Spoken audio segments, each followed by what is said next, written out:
Hola, soy Juan Gaitán, esto es Inspira México.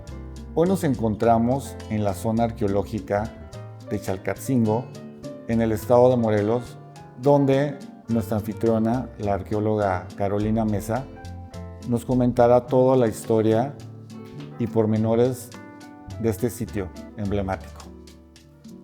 Caro, gracias por recibirnos. Gracias por estar aquí con nosotros.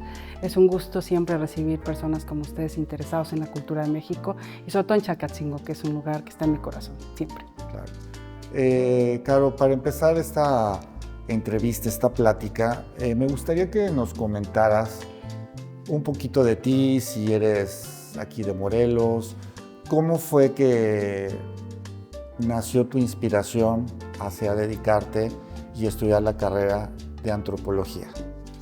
Ok, bueno, no soy de Morelos, yo soy oriunda del Estado de México. Estudié la carrera de arqueología en la ENA, en la Escuela Nacional de Antropología e Historia, pero pues previo a eso siempre hay un contexto personal, ¿no? Entonces, bueno, a mí la primera impresión que tuve de un lugar arqueológico fue en Teotenango, en el Estado de México, y fue Malinalco.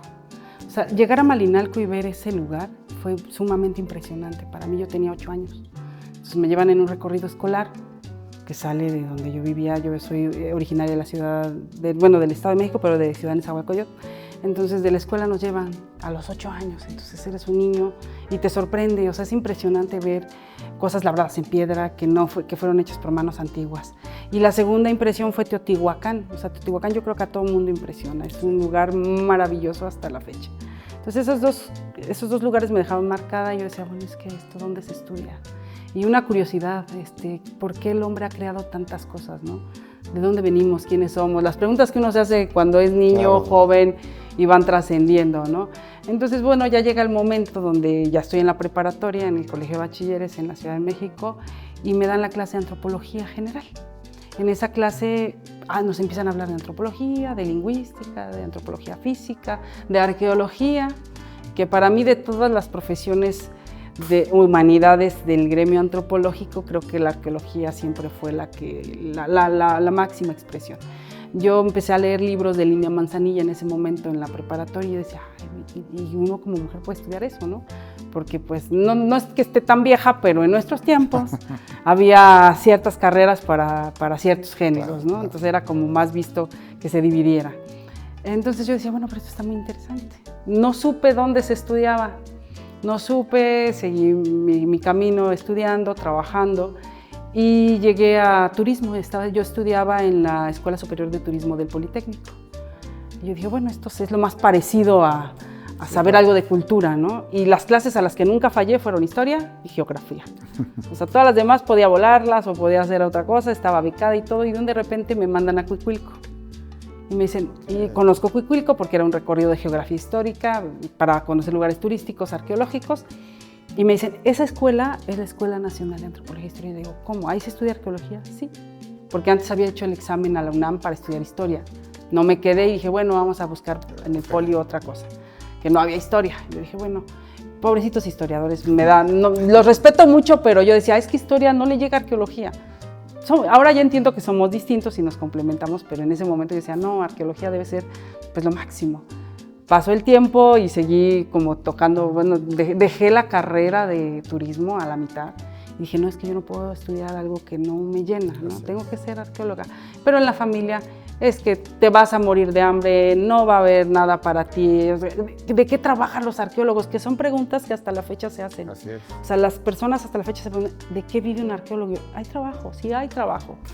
No como para otras profesiones, pero por supuesto que somos un gremio pequeño, pero hay trabajo, hay muchas oportunidades ya en estos momentos para el arqueólogo.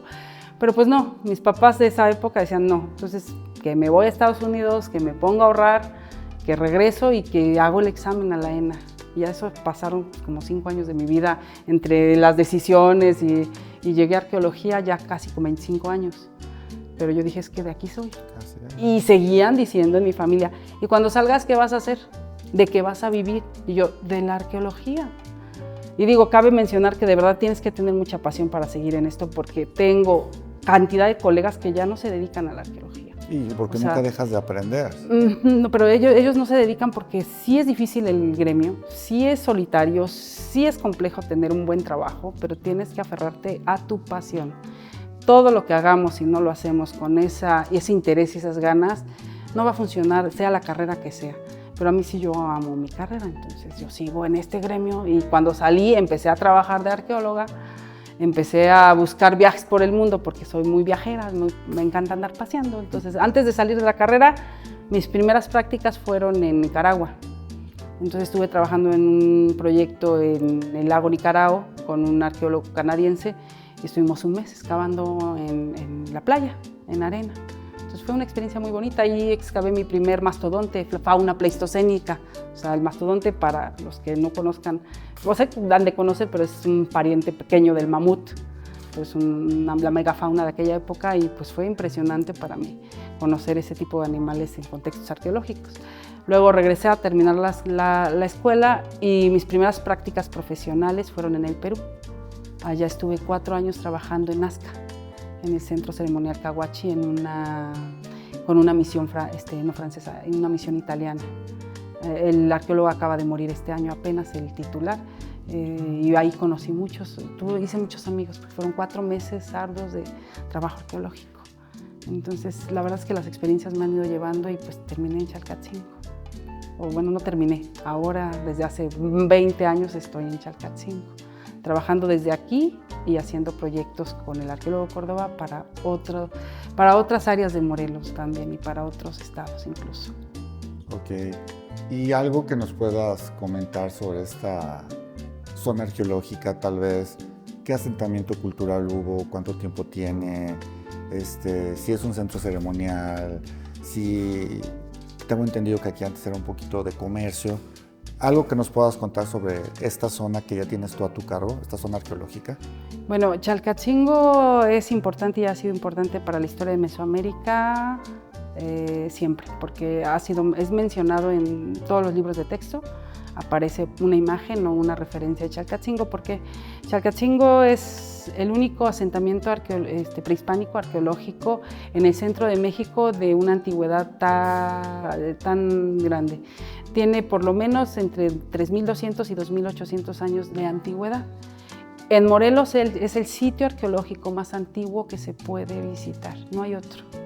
O sea, todos los sitios son distintos. Tenemos a Xochicalco, que tiene sus características y es distinto a Chalcatzingo, pero es de una temporalidad mucho más tardía. Chalcatzingo es lo más antiguo que se tiene, además está enmarcado entre dos macizos rocosos, que son 2 cerros de mucha mayor antigüedad, 21 millones de años según los geólogos. O sea, estos 2 cerros de Chalcatzingo, que son por la razón por la cual hubo asentamientos humanos aquí desde la antigüedad, desde por lo menos 5.000 años antes de Cristo. Tenemos vestigios de pintura rupestre en los cerros, que son muy antiguas, y también hasta la época teotihuacana. Hemos hecho estudios con distintos investigadores sobre la pintura, que algunos están en proceso, algunos ya se publicaron en artículos, otros están en proceso. Entonces Chalcatzingo ha sido sede de distintas culturas. Pasaron por aquí los olmecas, pasaron los teotihuacanos, pasaron incluso los mexicas ya en época tardía. Creemos que los toltecas en esta época epiclásica, que todavía no le damos nombre a las culturas en Morelos. Entonces ha sido un lugar que ha abrigado, ha cobijado a los cambios culturales de Mesoamérica siempre, ¿no? Pero lo más representativo de Chalcatzingo son los bajorrelieves en piedra.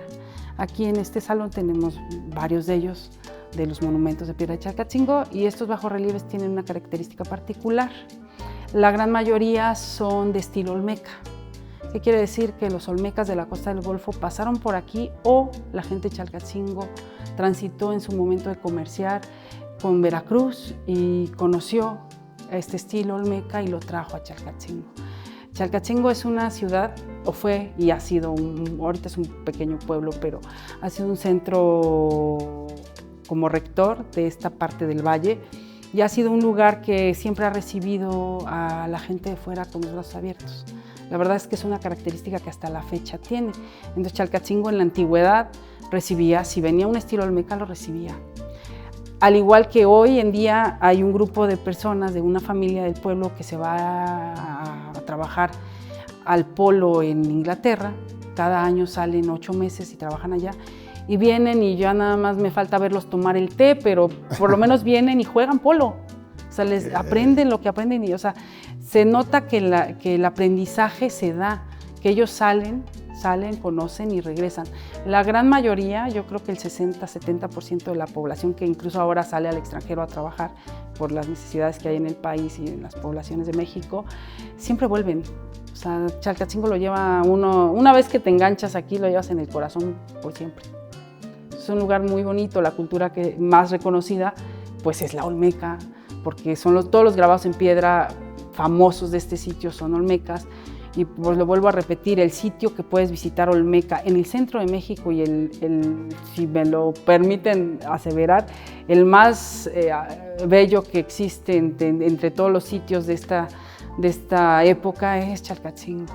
Los demás pueden visitarse, la venta es visitable, pero tiene sus problemáticas porque siempre está inundado, tiene muchos problemas del entorno, ¿no? Inmediato. Entonces, la mayoría de piezas olmecas se van a los museos.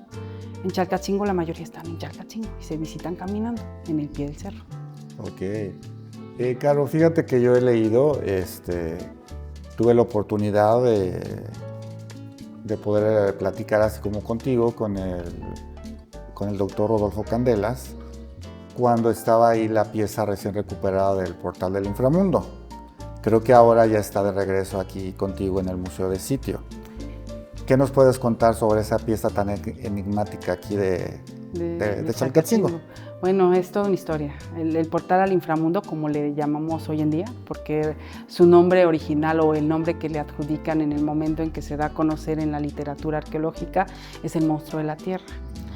Cuando llega a México en el 2023, el arqueólogo Córdoba y su servidora tomamos la determinación de cambiar ese nombre. Por las razones de que, bueno, el monstruo no es representativo en la iconografía mesoamericana, mucho menos en la Olmeca. Se le ha llamado así por la literatura estadounidense, pero se toma la determinación de qué significado tiene esa cueva que está representada, esas plantas que tiene afuera. Entonces tomamos la determinación de llamarlo portal. Cuando lo veamos en el museo les explico bien cómo su iconografía. Sí, la historia, bueno, ahorita él es nuestro marco en esta entrevista. La historia detrás de ese retorno. Cuando yo llego a Chalcatzingo en el 2006, que es el primer año que comienzo a trabajar en el proyecto arqueológico a cargo del arqueólogo Mario Córdoba Tello, él me da la tarea, porque él ya había comenzado en 2004-2005, a indagar sobre el monumento 9, que era el número que se le había asignado en los años 70 por David Groff. Y me dice, oye, ¿cómo ves? Es que yo quiero que esa pieza regrese. Le dije, ¿y crees que se pueda? Sí, pues hay que buscar la manera, ¿no? Él tenía relaciones con gente diplomática. Le digo, pues mira, si tú me dices cómo, yo empiezo a ayudarte a hacer el expediente y tú empiezas a hacer la gestión diplomática. Y sí, dice, sí, y platicando, la verdad es que entre las conversaciones, algo que nunca sale en las noticias, yo les he dicho, todos los arqueólogos, investigadores reconocidos y no reconocidos han hablado de este monumento. Caterina Mann, Leonardo López Luján, López Austin, por mencionar algunos que son famosos, Matos Moctezuma, escriben. Y toda la gente desde el 1968, que se da a conocer en un artículo por David Groff, que fue un arqueólogo que trabajó aquí entre el 72 y el 76, el monumento se da a conocer, se sabe que existe, hay un dibujo de él, después hay una fotografía. Y se sigue hablando constantemente en publicaciones donde se habla sobre la cueva en la cosmovisión mesoamericana, se menciona el portal al inframundo. En publicaciones sobre la lluvia se menciona el portal al inframundo de Chalcatzingo como un monstruo de la tierra. Hacen cantidad de interpretaciones, pero ninguno de los investigadores se da la tarea de decir, hay que solicitar que regrese. Okay. Ninguno. Hasta que llega el arqueólogo Córdoba y dice, ¿y por qué no lo regresamos? O sea, lo pedimos, hay que ver dónde está. No teníamos ni idea quién lo tenía, sabíamos que estaba en manos de coleccionistas privados, que salió por saqueo, porque no se lo llevaron de investigación, no, o sea, se lo llevaron robado. Entonces, eso se sabía, pero al final no teníamos datos de dónde estaba ya finalmente. Empezamos a hacer el rastreo y a conformar un expediente desde 2005-2006.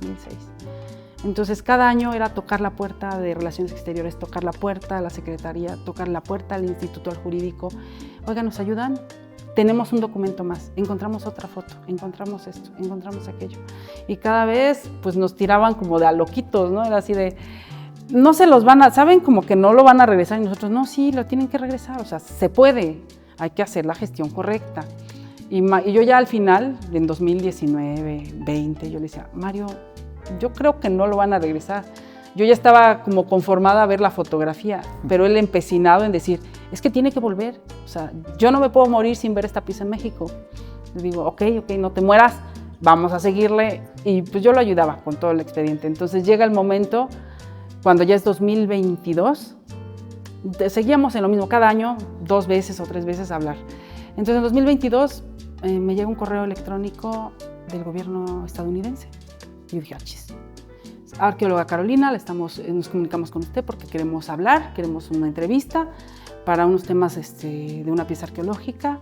Y yo, ¿qué será? Pues uno de estos tiempos, ¿será falso? ¿Me van a timar? ¿Me van a hacer algo? Yo no le debo nada a Estados Unidos, o sea, no ¿qué le debo será? Hacienda. No le debo nada, no me he robado nada. Entonces ya contesto, le digo al arqueólogo Córdoba y me dice, pues contesta a ver, ¿será cierto? Le digo, no lo sé. Entonces ya contesto y todo, sí, arqueóloga, mire, y empezamos a tener entrevistas con el Homeland Security, con la Unidad de Tráfico de Antigüedades de los Estados Unidos, del distrito de Manhattan en Estados Unidos, que ellos se dedicaban a eso y les llegó el caso. O sea, el caso llega de México a la Secretaría de Relaciones Exteriores, lo turnan al cónsul Islas, Jorge Islas, que son como los personajes medulares. Él tiene relación con el coronel Matthew Bodaños, que es el director de la Unidad de Tráfico de Antigüedades allá en Nueva York. Entonces estas relaciones así empiezan a gestarse ya, y yo soy el punto de investigación en México. Entonces en ese momento pues empieza la investigación formal, ya la definitiva, para propiciar que la pieza regrese de Estados Unidos a México. Empieza toda la investigación oficial y a mí me atan de manos. Lo digo yo así francamente porque pues uno en el pueblo se vuelve chismosito, ¿no? Entonces es así de, usted no puede decirle nada a nadie, no puede pasar información de la que estamos manejando aquí, y todo lo que le pidamos pues lo tiene que entregar y tenemos que estar certeros para que la pieza sí regrese. Y yo, ok. Entonces, híjole, yo me mordía la lengua, ¿a quién le cuento? ¿A quién le cuento? Son de esos momentos que dices, sí, claro. Ok, es por un bien. Entonces yo hice la conexión con todas las entrevistas que se dieron aquí en esta oficina a través de videoconferencias.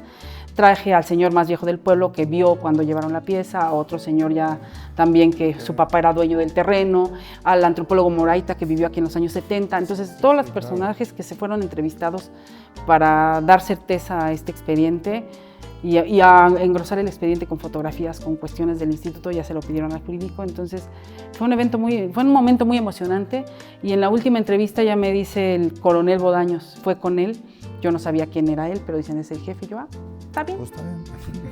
Él me habló en inglés, yo en español, y nos entendimos perfectamente, no necesitamos el traductor, y me dice, ya después de 5 preguntas, porque es un militar, o sea, me preguntó cosas así muy puntuales. Ahí sí me sentí interrogada y dije, perfecto. Yo le contesto, ¿usted ha visto la pieza? Nunca. ¿Cómo sabe que es de Chalcatzingo? Por la iconografía. ¿Y cómo cree que esté por detrás? Cincelada. Tiene marcas de cincel. ¿La ha visto? No. Pero sé que las debe tener. Porque se ve que está adelgazada. Un reconocimiento. O sea, uno se vuelve especialista por la práctica. Sí. Entonces, esa práctica que yo llevo de 20 años en Chalcatzingo, pues me tuvo que dejar alguna experiencia. Mucha. Entonces ya le dije, perfecto. En 1 mes o 2 usted va a saber de esa pieza. Le digo, ¿la van a regresar? Sí. Entonces ya empecé yo a decirle al arqueólogo Córdoba y dice, no la van a regresar. No, que sí, que ahora sí la van a regresar. Y pasaron precisamente 2 meses y el municipio se entera por una nota. Fue maravilloso porque hay una nota de una gente en una página que se llama Comunidad Chalcatzingo, y una persona del pueblo sube la nota. Dieron esta nota a través de la Secretaría de Relaciones Exteriores, el cónsul Islas, que van a regresar una pieza a Chalcatzingo, que se habían robado. Entonces, sorprendido a la persona que sube la nota y yo feliz, y entonces todo empieza a manejarse en las redes sociales. Y dije, qué bueno. Y ya me volteé a ver el ayuntamiento. Caro, ¿usted sabe algo? No sabía nada, pero ahora ya sé que van. Me estoy enterando que la van a regresar. Entonces, fue muy bonito, fue emocionante. Y ya de ahí se empezó a involucrar muchísima gente. Mucha gente, o sea, empezamos a mover los hilos, empezamos a ver, oiga, ayuntamiento, usted nos ayuda con esto, vamos a recibirla. El día que el arqueólogo Córdoba se fue a Denver a revisar que entregaran esa pieza, a hacer el peritaje, regresó con ella, el gobierno federal prestó un Hércules, un avión del ejército, para regresarla. Entonces llega pues toda la gente en Cuernavaca viendo qué hace un Hércules volando al aeropuerto de Temisco, o sea, era así como vi ese avión y la gente que sabíamos, yo sí sé que vaya adentro. O sea, yo no, porque yo estaba hasta acá, pero una compañera de difusión dice, yo sí vi el Hércules pasar y dije, ahí viene la pieza. Que sí. Y todos llegamos al otro día en la mañanita, porque llegó en la madrugada, ya estábamos todos así. El ejército la acompañó, o sea, fue un evento como digo, todos los políticos tuvieron su parte, pero fue muy bonito. Oye, y ahorita que nos compartes esa emoción, ¿qué sentiste la primera vez que ya viste la pieza en vivo, después de tener esa esperanza y ese trabajo de armar el expediente? ¿Cuál fue tu sensación de cuando ya la viste frente a ti? Fue de tranquilidad, dije, ya estás aquí. Porque además deben saber que esa pieza la quería el Museo Nacional de Antropología. O sea, la querían muchos, ¿no? Pero sobre todo antropología, decían, no, es que por su seguridad mejor. Y nosotros, el arqueólogo y su servidora, no, es que tiene que estar en Morelos. Hay un espacio, en Chalca no puede, bueno, ahorita no, pero en Morelos. Ya que la vimos ahí puesta y todo, primero sí sentí feo, porque verla en foto no dimensiona todo el daño que ya traía. Entonces, cuando la empiezas a revisar como especialista, dices, le dieron en todas. La rompieron aquí, le rompieron allá, pues, no, esta tiene clavos por todos lados. Bueno, pero ya está aquí. Y tiene la marca, bueno, le pusieron una marca digamos que el dato de su, no sé cómo llamarlo, cuando marca uno las piezas, el inventario. En rojo. Yo dije, bueno, no le encontraron un color más bonito por adentro. Okay. Se veía como se ve en la foto, pero sumamente sucia. Uno que sabe, Claro, entonces, incluso alguien de los de prensa del INE y todo que estaban tomando, hay una foto mía donde estoy así con mi cara así de, pobre, viéndola y así, pobrecita pieza. Dicen, Caro, y esa la han puesto en todas las publicaciones, donde así de Carolina está pensando, te dieron en todas, ahora sí voy a decir la mala palabra, en toda su madre, a la pobre pieza, pero llegó. La emoción fue mucha, o sea, yo me la pasé yendo casi cada 15 días a verla al Palacio Cortés, al principio para cuestiones de su ubicación, de que estuviera bien. Luego cuando empezó la restauración yo iba 2 veces a la semana. O sea, estuve al tanto de toda la restauración. Me pidieron que estuviera supervisando con los restauradores para ver que no le quitaran, no le metieran algo que no fuera en cuanto a iconografía. La piedra, les proporcionamos, aquí pusimos a moler a un compañero que se llama Maleno, a moler piedra de aquí del cerro, para que toda la argamasa con la que le sustituyeron lo que traía fuera con piedra de aquí. Original, o sea, la restauración, claro. Sí, o sea, una restauración bien hecha. No se desmembró porque sí viene muy lastimada. Por dentro tiene corazones de metal de todo tipo, tiene incluso una malla electrosoldada. O sea, la armaron, primero la partieron con toda la hazaña, pero el que la partió sabía que estaba partiendo, porque la partieron por atrás, a modo de que casi no se dañara el frente. Se les perdió un pedazo, la parte de arriba es falsa. Entonces esa parte como que la extraviaron, o no sé si no iba. Pero bueno, al final está bien armada, ya llegó y pues la verdad es que la emoción de verla, yo la sigo viendo y me sigo emocionando. Fue una emoción allá, pero la emoción de verla llegar a su pueblo es así. No lloré porque me aguanté, como los machos, pero el pueblo la recibió con algarabía, o sea, yo no he visto que reciban así ni al santo patrono. O sea, fue una procesión de 1 kilómetro de gente para ver llegar la pieza a su lugar. Y ahora sí digan, ¿y ahora que se la lleven? No, pues nadie se la va a llevar. No, claro que no. Entonces, la emoción por un bien arqueológico es muy difícil de notar. Invitamos a todas nuestras autoridades, incluso del INAH. Ese traslado lo pagó la Embajada de Suiza, igual que la restauración. Entonces, se consiguieron presupuestos para que se pudiera llevar a cabo. Pero todos estuvimos recibiendo el municipio, autoridades del INAH importantes, y las autoridades locales y todos, y la gente le gritaba, bienvenida a tu casa. Entonces era muy bonito, o sea, decían, ya llegaste, ya no vas a salir de aquí, los niños con sus banderas. Entonces, ahora sí que sí dan ganas como de llorar, pero fue muy bonito, muy bonito. Y es un trabajal que pues, nadie sabe, ¿no? Pero qué satisfacción para ti, ¿no? Sí. Ahí es cuando ves consolidado el decir, valió la pena mis estudios, esta es mi misión, cumplí conmigo misma. Sí. en mis sueños de ser arqueólogo aquí, los vistes consolidados, ¿no? En esa pieza está toda tu historia. Sí, la verdad es que es gratificante, o sea, y es el primer paso de muchas cosas ya sociales, o sea, el que la gente se integre. Mañana tenemos un taller para niños, para que sepan cuál es la experiencia de un arqueólogo, ¿no? O sea, cómo un arqueólogo es capaz de impregnar a los niños de un interés real en cosas que son parte de nuestra historia. Fíjate que eso que comentas, la verdad, es muy importante trabajar con las infancias y hacerles ver la identidad, porque al final de cuentas, el que haya esta pieza regresado a su lugar, pues es mover los usos y costumbres, las tradiciones y realmente ese patrimonio tangible e intangible que tenemos en México que nos identifica. Así es. Así, me comentaban que entrevistaron a Emilio de los cuescomates. Claro, bueno, el cuescomate es una imagen que se han apropiado de ella. O sea, es suya y lo saben porque lo crearon aquí, la artesanía, ¿no? Entonces lo sienten muy de Chalca. Y de hecho sí, cuescomate que uno vea construido en lugares fuera de Chalcatzingo, que no sean comunidades que lo usan, solo Chalcatzingo lo sale a hacer. El de Chapingo, el de Palacio de Cortés, hay uno en el Museo de Antropología, y así en lugares distintos siempre el artesano. Nos comentó Emilio del de los Pinos. El de los Pinos, es el último. Ese es el último que le tocó ya a Emilio. Los otros les han tocado a señores más ancianos. Sí. Entonces, es una parte de su identidad, pero ya también están tomando el Monumento 9 como parte de su identidad. Y eso es muy gratificante porque ya es el cuescomate que es, digamos, moderno, pero es muy antiguo, y el monumento que es muy antiguo, pero que le suma a su identidad. Entonces se está recuperando algo que se había perdido durante pues, todas las épocas, desde la colonia hasta el siglo XX, estaba muy extraviado. A la juventud le sirve mucho, los niños lo ven con cariño.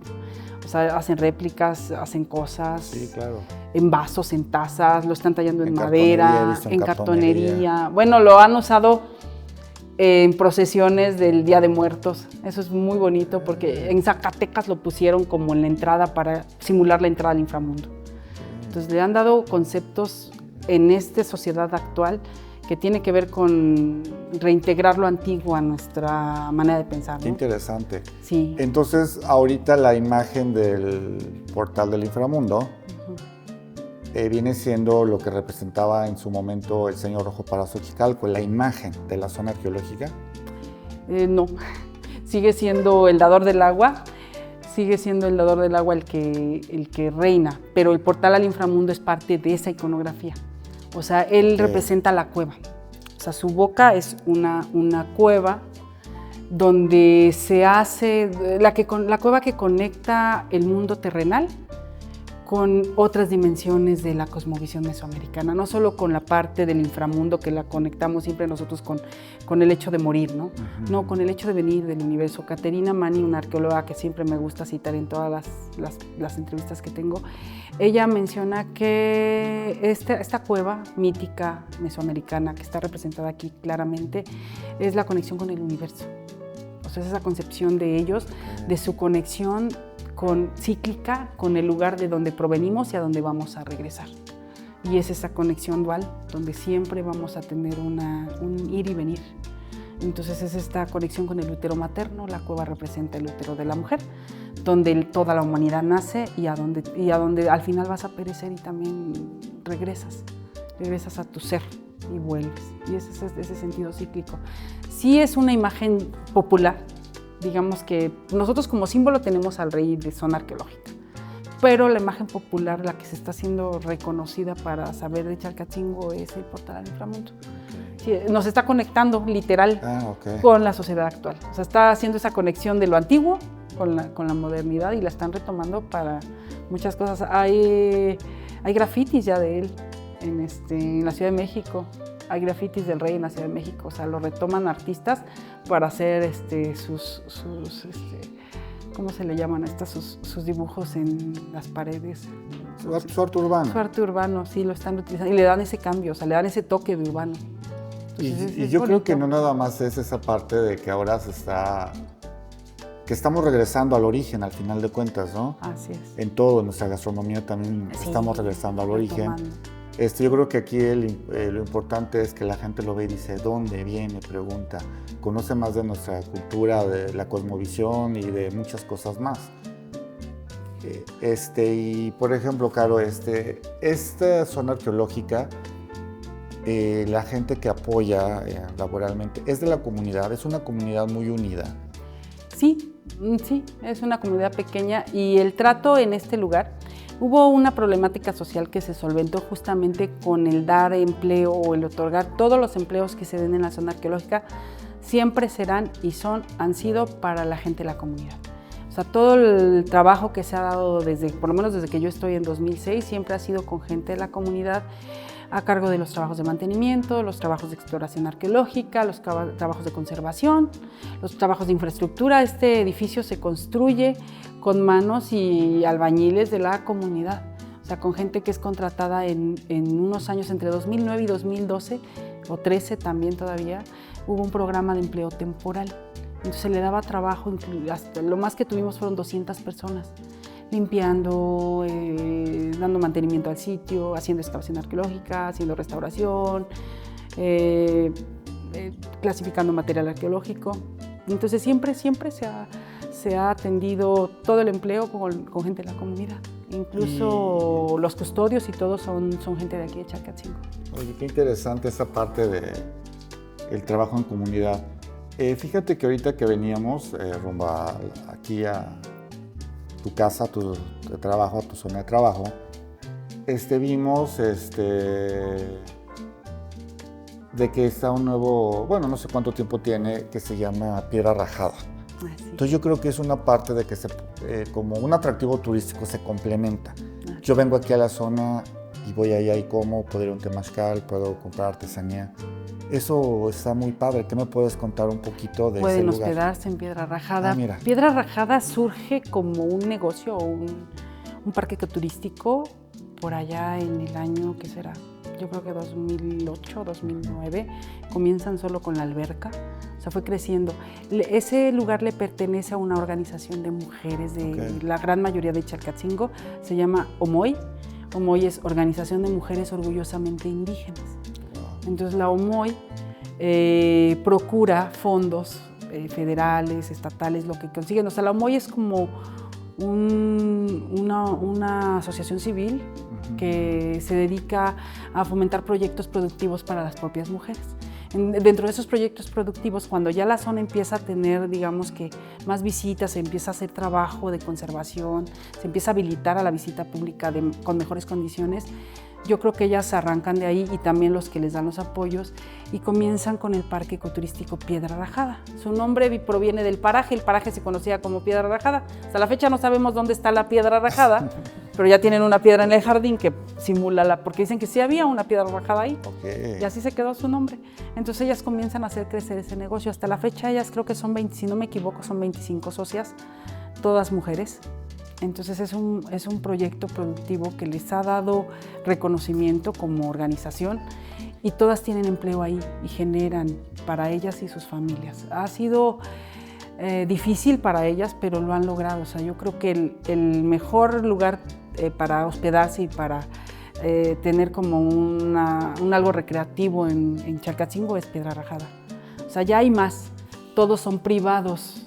Piedra Rajada es el único que es como de comunidad, como de un grupo de personas más amplio que solo un dueño. Sí, yo creo que ese lugar que nos cuentas, el Piedra Rajada, también complementa, ¿no? Porque si tú ya vengo a la zona, tengo donde hospedarme, tengo donde comer, tengo donde nadar. Yo creo que es muy importante, ¿no? Que se haga más opciones, ¿no? Porque dices tú, a lo mejor vengo aquí con los niños y pues los niños se aburren, pero los llevo a nadar o los dejo nadando en lo que yo subo, digo, no sé. Sí. Toda esa parte es muy interesante. Y a la gente que nos está escuchando y va a tener interés en venir a conocer esta enigmática zona arqueológica, me gustaría que me dijeras qué es lo que se va a encontrar, qué experiencia va a vivir desde el Museo de Sitio hasta cuando ingresa a la zona arqueológica. Bueno, lo primero es el Museo de Sitio. En el museo va a haber una pequeña exhibición y muestra de lo que hay en la zona arqueológica. Es muy importante que sí visiten nuestro pequeño museo. Ese se reabrió gracias al regreso del portal al inframundo. Okay. Entonces se abrió en honor a él. Él es la pieza la más importante a visitar. Pero hay una muestra de todo lo que Chalcatzingo ofrece como piezas arqueológicas, o sea, lo que tenemos de arqueología en un recinto pequeño. Tenemos piezas que se han recuperado no es donación, pero sí es regreso a la patria de piezas arqueológicas. Hay una que se llama La Dualidad, que es un personaje mitad felino, mitad humano, que es preciosa, que está en la entrada del museo. Y luego un sacerdote, que es un fragmento de estela, que regresó una persona de la comunidad porque pues dice, tiene que estar en un museo, ¿no?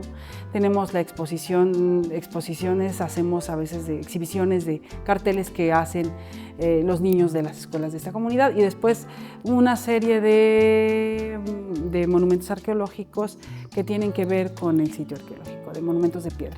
Está abierto de martes a domingo, de 9 de la mañana a 5:30 de la tarde. La entrada es gratuita para todo el público en general.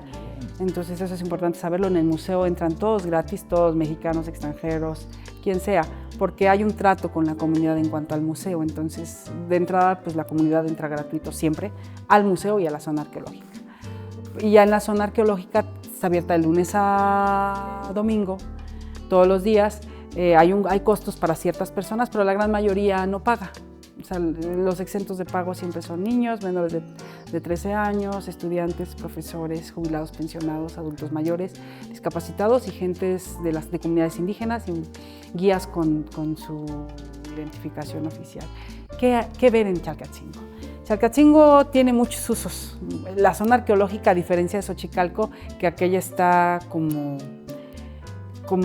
de muy difícil acceso, Chalcatzingo es fácil entrar por cualquier lado a la zona arqueológica, entonces normalmente está abierta en los horarios que son de 9 a 6, pero mucha gente viene temprano, entonces tenemos el zaguán abierto, la gente de la comunidad viene a hacer deporte, a caminar. Caminan y eso es como parte de su ejercicio matutino.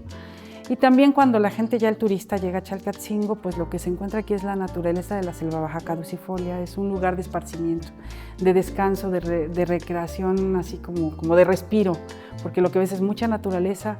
Llegas a la caseta o a la taquilla y de ahí las vistas hacia el volcán Popocatépetl siempre son impresionantes. Tienes la vista de las dos pequeñas pirámides, la plaza principal, que esas son no olmecas, son de época más tardía, pero ya puedes empezar los recorridos, o sea, ahí dependiendo del tiempo que tengas, puedes hacer 2 o 3 recorridos diferentes. Solo llegar y llenarte de todo lo que ves, ver los amates amarillos que hay. Tenemos uno pegado en la roca, otro que se está comiendo grandes rocas y que son como parajes para descansar. Hay gente que viene a hacer picnic los fines de semana, no se mueven de al lado de la caseta. Tan solo esa vista es maravillosa. O sea, aquí vienes a disfrutar cultura y naturaleza juntos, los cerros, la vista de los cerros. Y hay gente que sí viene a hacer caminatas a la cima del cerro. Solo les avisamos sí que la cima del cerro no está bajo resguardo del INAH, entonces que por favor sean muy precavidos y es bajo su propia responsabilidad, porque cualquier cerro que visitemos tiene sus precauciones. Hay vida salvaje, hay, digamos que cuando hubo lluvia te puedes resbalar, o sea, puede haber accidentes que hay que tratar de evitar, ¿no? Pero las vistas desde la cima del cerro son maravillosas también. Y en la cima hay otro monumento, que no les voy a decir dónde está, porque lo vayan a rayar, pero hay otro monumento arqueológico, quien lo quiera buscar, lo puede buscar para verlo, pero sí es maravilloso, es un rostro olmeca observando hacia el volcán y saludándolo, hay una mano, entonces lo está viendo hacia el norte y es como un vigía, y es un vigía de hace 2800 años que sigue ahí. Entonces es maravilloso, o sea, es un monolito, el cerro es un monolito que tiene muchos lugares hermosos. La gente sube el 12 de diciembre a celebrar, hay una pequeña virgencita en una casita allá arriba y le suben el 12 de diciembre. Muchos sí se duermen en la cima y ya bajan, creo que suben el 11 y bajan el 12 y avientan cohetes desde allá y todo. Yo les dije que lo de los cohetes lo deberían de tratar de evitar, sí, ¿no? Sí, tan es bello el lugar que en 2016 al ayuntamiento en turno se le ocurrió hacer el famoso Festival del Sol. Okay. Que se nos dio como un poco de popularidad al pueblo, en general al sitio. No se hizo nunca dentro de la zona arqueológica, eso me gustaría aclararlo. Siempre fue en terrenos aledaños, pero muy cerca. Entonces había un evento musical, de comida, un poco de venta de libros, de venta de artesanías, un evento cultural de este tipo. Sobre todo lo musical era lo que llamaba. Entonces a mí me han dado mucho más trabajo literal de quedarme hasta las 9 de la noche cuidando, 10, 11 de la noche cuidando el sitio para que no se metan borrachos, no se metan a hacer otras cosas, daños aquí. Pero los eventos fueron muy bonitos, pero creo que no fueron bien planeados en cuanto a la ubicación, porque sí, el marco de los cerros es precioso, pero de noche, con luces, iluminación que son para un lugar distinto, o sea, escenarios de música, con ese tipo de luminarias que son muy potentes, dañaron el ecosistema de Chalcatzingo. O sea, yo sé que a muchos no les gustará el que diga que se dañó, pero la realidad es que sí se dañó. Ahorita yo, en lo personal, agradezco que de esa manera, de esa magnitud no se hagan los festivales, porque ocasionan daños a la naturaleza y creo que algo de lo más bello que tenemos en Chalcatzingo son sus cerros. Entonces el evento se puede gestionar en un lugar un poco más lejano, si lo quieren con esa calidad, y que se sigan viendo los cerros de marco, o sea, se puede distanciar un poco. Puede ser un evento sustentable, bien organizado, así es. O sea, que se cuide el tema basura, el tema contaminación, un buen estacionamiento, y al final de cuentas pues, la gente disfruta ver a Lila Downs en un marco increíble que son los cerros, ¿no? Sí, yo he de confesar, disfruté toda esa música porque me trajeron a mis artistas favoritos, a todos, y creo que algunos de ellos ya hasta se murieron. Entonces digo, uno lo disfruta, pero también sabes las consecuencias que hay o sea, los daños. O sea, es un pro, hubo beneficios para la comunidad, pero los beneficios fueron de 3 días, 4 días, y los daños se quedan por años. Entonces deberíamos de ser como más conscientes y empezar a racionalizar. Sí, tengo beneficios 3 días, pero si mejor procuro la conservación de un lugar que puede ser de caminatas, de senderismo, donde si yo lo procuro mi naturaleza, a lo mejor voy a tener, sí, no todo el dinero en un día, pero voy a tener grupos que ya llegan, porque ya llegan, de senderistas que dejan derrama económica en el pueblo. Entonces, se puede buscar la manera de que siga habiendo ingreso o que aumente, claro, pero cuidando qué turismo es el que llega, porque llegan muchos turismos, y cuidando los cerros que nuestros ancestros, y me los adjudico porque somos mexicanos todos y son nuestros ancestros al fin y al cabo, ellos cuidaron siempre los cerros. O sea, la gente todavía a principios del siglo, que a finales del siglo XX, decía es que los cerros hay que cuidarlos. O sea, esos son nuestros cerros. O sea, tan son nuestros cerros o los cerros de la comunidad, de toda la gente de Chalcatzingo lo sienten como propios, que los cuidan y que no se los han acabado. O sea, en otros lados ya es cantera y es una cantera fina y es muy buena, wow, y es muy preciada, y toda esta franja oriente del estado que está un poco olvidada, esta cantera fue utilizada para los marcos del acceso principal de las iglesias. O sea, desde Tepalcingo, desde Xochapan, Tepalcingo, aquí Jonacatepec, Jantetelco, Zacualpan. Yo en todos he visto piedra, pero solamente en el marco de la entrada, piedra de Chalcatzingo. ¿Por qué? Porque los cerros son sagrados. O sea, esto es un lugar sagrado. Tan lo supieron quienes construyeron como lo supieron incluso la Iglesia Católica. Dijeron, ok, si es un cerro sagrado, usemos su cerro sagrado para seguir siendo, para que ellos sepan que el lugar que están construyendo también es sagrado. O sea, fue parte de la evangelización usar la roca de Chalcatzingo.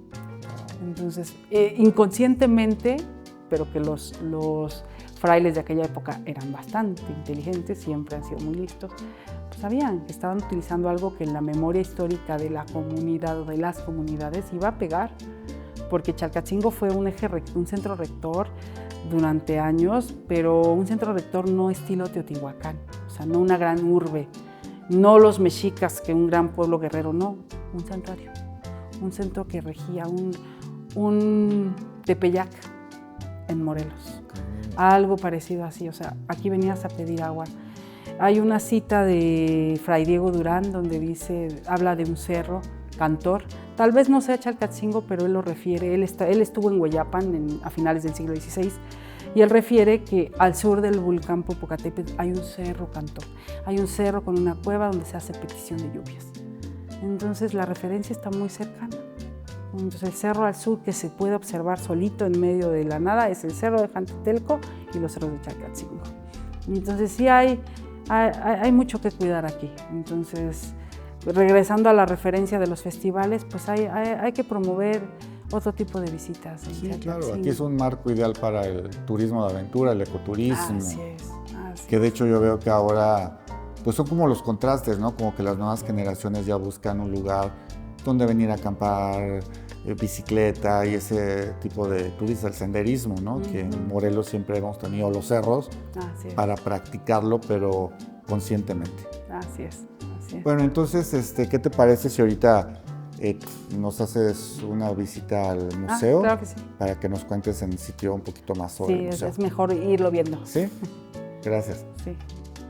Bienvenidos al Museo de Chalcatzingo. En este lugar se exhibe una pequeña muestra de todo lo que la zona arqueológica les ofrece como patrimonio arqueológico para visitar y conocer, sobre todo de la cultura olmeca que estuvo asentada o que tuvo una influencia directa en Chalcatzingo. Lo que tenemos entrando a nuestra mano izquierda es una escultura que no es del preclásico, que no es tan antigua como las demás que vamos a ver, pero es muy importante porque sigue representando la dualidad del ser humano y un ser mítico que es el felino, que fue muy importante en la cultura asentada en Chalcatzingo. En la muestra de este pequeño museo tenemos unas estelas, que son estas dos que ven aquí, que son representativas también de lo que hay en el sitio arqueológico. De hecho, se trajeron de allá. Una es un sacerdote con un atado de cañas en su mano y la otra es una sacerdotisa. También tenían esta dualidad de representar al hombre y a la mujer en todos sus grabados. Posteriormente vamos a observar un entierro humano que fue recuperado de las excavaciones de este lugar, un fragmento de estela con volutas, que es un ícono, un símbolo muy representativo de Chalcatzingo, y el personaje humano está con su ofrenda, una pequeña ofrenda y que se le ponía siempre al enterramiento humano. En las paredes van a observar dibujos de lo que se puede apreciar en piedra en la ladera del Cerro de la Cantera. ¿Por qué colocamos estos dibujos? Porque a veces viene mucha gente que no puede físicamente acceder a los monolitos, entonces es importante que se conozcan. Por eso las imágenes de las pinturas de estos grabados importantes es el monumento del linaje de los gobernantes, dos felinos con dos seres humanos, una serpiente regurgitando o escupiendo un ser humano, que le llaman la creación del hombre. Esta S invertida, que es el símbolo de Chalcatzingo, que lo vamos a ver en varias de las piedras que están aquí. La cerámica representativa de Chalcatzingo muy antigua, pues la tenemos en esta pequeña vitrina, que son parte de una ofrenda mortuoria. La mayoría de ofrendas recuperadas en Chalcatzingo que se exhiben en este museo y en Palacio de Cortés corresponden a ofrendas mortuorias dedicadas a ciertos personajes de la sociedad de Chalcatzingo. En este lado vemos ya unas piedras o grabados con la S invertida. ¿Por qué recurrimos a este elemento en la mayoría de los objetos arqueológicos exhibidos aquí? Porque la S invertida está representando un símbolo muy importante para la cosmovisión mesoamericana, que es el agua, el símbolo del agua infinita. Esta S que está circulando así es una nube, pero al mismo tiempo es una nube de lluvia que está haciendo y propiciando una lluvia fértil para la tierra del valle, pero que es infinita, es un agua sagrada. Entonces está en este monolito, en este otro monolito y en este otro. Además de estar representada en los grabados de los felinos que tenemos ahí arriba, por lo menos en estos tres, en la creación del hombre, en los tres felinos y en el felino agazapado. Este símbolo puede referirse como esa sustancia divina que se exhibe o que se expone y se deja ver en Chalcatzingo, esta agua que todos necesitamos para la vida. Entonces, básicamente en Chalcatzingo se hacían ceremonias de iniciación de sacerdotes, probablemente ceremonias y ritos de paso para solicitar el agua bendecida o el agua benéfica para la cosecha y para que hubiera una abundancia en alimento y en todo lo que la tierra provee al ser humano y a la misma naturaleza, a los mismos seres que viven en toda la naturaleza. Entonces estos seres representados en las rocas pues están incluso respetando la forma de la roca, del cerro sagrado, y representándose ellos mismos en las ceremonias de transición que tuvieron. Entonces, bueno, ya no al final, pero en consecución con todos estos seres míticos, pues tenemos también a los ayudantes de la deidad de la lluvia o del dador del agua, que podría ser el ancestro primigenio de Tlaloc. Tenemos la guía de calabaza, seres míticos como felinos o manatí haciendo llover, un canal de agua tallado en la roca, que es muy, muy representativo de este lugar. Y yo creo que pues los cerros lo dicen todo, son lugares de petición de agua hasta la actualidad. O sea, sigue siendo un lugar donde no hace poco tuvimos un evento, un encuentro de sabios, chamanes graniceros de varias partes de la República, a lo que ellos consideran que sí, verdaderamente este lugar es un lugar sagrado, donde se debe de respetar y se debe de pedir la lluvia para beneficio de nosotros como seres humanos y del mismo planeta.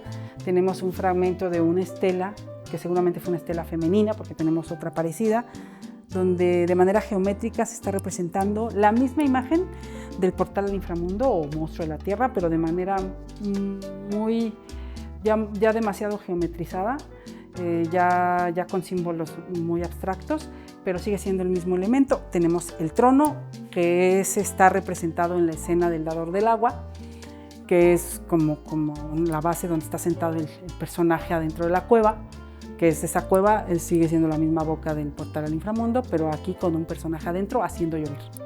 Esta es la escena más compleja y más completa de todos los grabados que hay en Chalcatzingo, por eso sigue siendo el bajorrelieve más representativo e importante de este lugar. Y pues como ven, la muestra no es abundante, pero sí es muy representativa de lo que van a poder observar y apreciar en Chalcatzingo quienes solo vengan al museo o quienes decidan visitarnos en el museo y visitar nuestra zona arqueológica. Bueno, estamos ahora frente a una de las piezas emblemáticas de Chalcatzingo, el reconocido y afamado portal al inframundo, antes monstruo de la tierra, como solían llamarle en otras investigaciones, pero bueno, para nosotros actualmente el portal al inframundo. ¿Por qué portal al inframundo? Iconográficamente esta pieza, de entrada, bueno, la roca es roca de los cerros de Chalcatzingo, pero iconográficamente comparte elementos que existen en los bajorrelieves número 1, número 36 y número 13, que son otros 3 bajorrelieves de Chalcatzingo. Está representando su boca o su hocico, es la cara frontal de un felino, de un jaguar, que es muy venerado para la cultura olmeca en aquellos tiempos, y su hocico con esta cruz que está representando el quincunce mesoamericano o el centro del universo también. Es la representación de una cueva. Lo que tienen las esquinas de cada uno de los ejes de la cueva son 4 plantas o bromelias, que son la planta endémica de los cerros de Chalcatzingo. Entonces eso nos hace hacer esta referencia de que sí, efectivamente, esta iconografía y este elemento arqueológico pertenece a Chalcatzingo. Contiene la nariz ancha de los olmecas, los ojos con ceja flamígera, muy recurrente en la iconografía olmeca, y al centro, entre los ojos del felino, hay un círculo que tiene la representación del rostro de un murciélago. El murciélago es un animal que existe y vive en las cuevas de los cerros de Chalcatzingo, sobre todo el Cerro Delgado. Y lo que tiene en la parte de arriba, las 2 líneas verticales, son 2 gotas de lluvia. Estas gotas de lluvia hacen referencia pues a la fertilidad, que es el elemento en el que se venera o a lo que se vienen a hacer ceremonias a Chalcatzingo. Entonces, ¿qué está representando el portal al inframundo? Bueno, pues ese elemento utilitario en época prehispánica, en el 800 a.C., donde se hacían ceremonias. Si queremos compararlo con lo que hacemos en la actualidad, la gente católica, sería como la pila bautismal, o sea, donde tú vas a hacer la ceremonia del bautizo, la ceremonia de la comunión, la ceremonia del matrimonio, o sea, los distintos rituales de paso que tiene cada sociedad se llevaban a cabo con este monumento.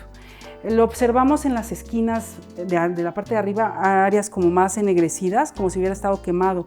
¿Qué usaban en aquella época? Pues algunas antorchas o velas para iluminar, porque seguramente esta pieza estuvo dentro de un templo y funcionó para todos los eventos que se llevaban a cabo por aquella cultura. En el momento que dejó de ser útil y que pasaron muchísimos años y llega a la cultura teotihuacana, pues este elemento fue partido en 3 fragmentos. La parte de abajo la lateral pequeña y la de arriba. Entonces así fue sepultado. Y ya cuando llega su momento, que es extraído de manera ilegal de las tierras de esta zona arqueológica y es vendido por alguien, probablemente por el dueño de la parcela, a una persona ajena a Chalcatzingo, que se llamaba José Luis Franco, un traficante de piezas prehispánicas. Este señor pues la compra, no sabemos cuánto le daría al campesino y todo, seguramente le dijo que era una pieza sin valor, que era una simple piedra, se la lleva y se la vende a su vez a un coleccionista de nombre William Spratling, que él vivía en Taxco en ese momento. Este señor sabe, él es coleccionista de por sí, y sabe del valor de las piezas, y él la mete al tráfico ilegal, la trafica a Estados Unidos, se la vende a otro coleccionista de apellido Emolek, quien a su vez hace la primera restauración o el armado de toda la pieza. En ese momento, pues entre venta y venta, ya a Emolek le llegó en una venta de $4,000, él la vende al Instituto William Munson en $10,000, y el instituto la empieza a promover como una pieza de arte mexicano y la empieza a exhibir en museos como el Museo de Arte de Nueva York, en exposiciones en Washington, en Chicago, y empieza a estar en exhibición. Entonces, gracias a esa exhibición es que a finales de los años 60, ya en 1968 aparece por primera vez en un documento académico. Entonces, a partir de ahí se sabe de la existencia de esta pieza, empiezan a emerger fotografías e imágenes, y por ahí del año 2000 deja de aparecer. Entonces, ¿qué sucede? El último comprador, que también fue William Seath, él la resguarda ya. Cuando el señor muere, deja de prestarle a las exposiciones y la resguarda en su casa, seguramente, o en algún lugar privado. Y pues bueno, lo que pasa ya con esta pieza es que las investigaciones siguen y ya para 2023 llega a México.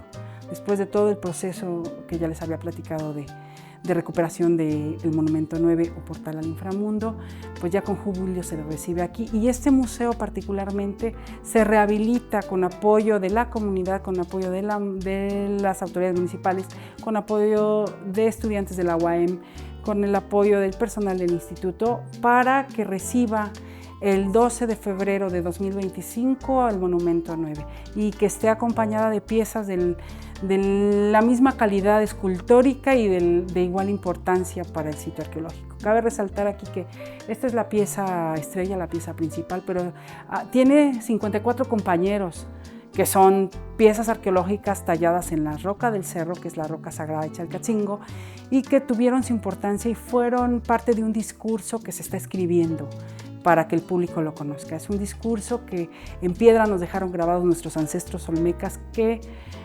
plasmaron su cosmovisión aquí en Chalcatzingo, en todas las piedras que hay en los cerros, en la ladera del cerro de Chalcatzingo.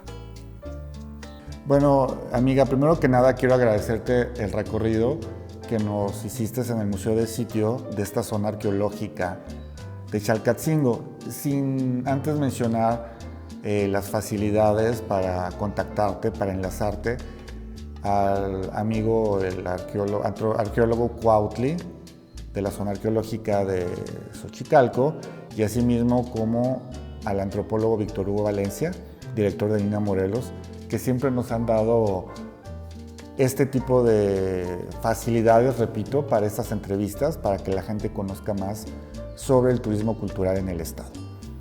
Para terminar esto, ¿quisieras agregar algo a la gente que nos está viendo? Claro que sí, bueno, ahora sí me dirijo a ustedes. Los invito cordialmente a conocer Chalcatzingo, es un lugar maravilloso, no se van a decepcionar de lo que van a observar aquí. Es un lugar de esparcimiento, pueden venir con la familia, con quien ustedes quieran. Además de que en Chalcatzingo también les ofrece otras cosas. En Chalcatzingo pueden adquirir los productos que aquí mismo se fabrican. A la llegada del Portal al Inframundo ya hay una mayor oferta de artesanías. Tenemos portales al inframundo hechos en cerámica, portales al inframundo hechos en piedra, portales al inframundo hechos en playeras, en tazas, y los van a encontrar en distintos puntos del pueblo de Chalcatzingo, o incluso los fines de semana la mayoría de los artesanos vienen afuera del museo y aquí venden todos estos productos que les estoy mencionando.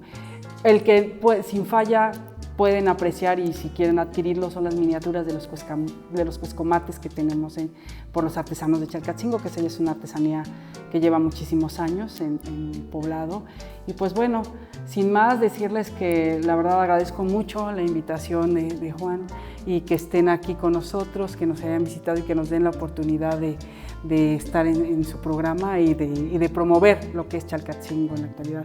Invitarlos a ustedes que vuelvan cuando quieran también, que nos hace falta hacer el recorrido en la zona arqueológica, entonces nos queda un pendiente, pero bueno, estamos aquí para servirles. Los horarios los vuelvo a repetir: de 9 de la mañana a 6 de la tarde, de lunes a domingo zona arqueológica, de martes a domingo museo de sitio. Y pues muchísimas gracias por todo. Ok, esto fue Inspira México. Gracias.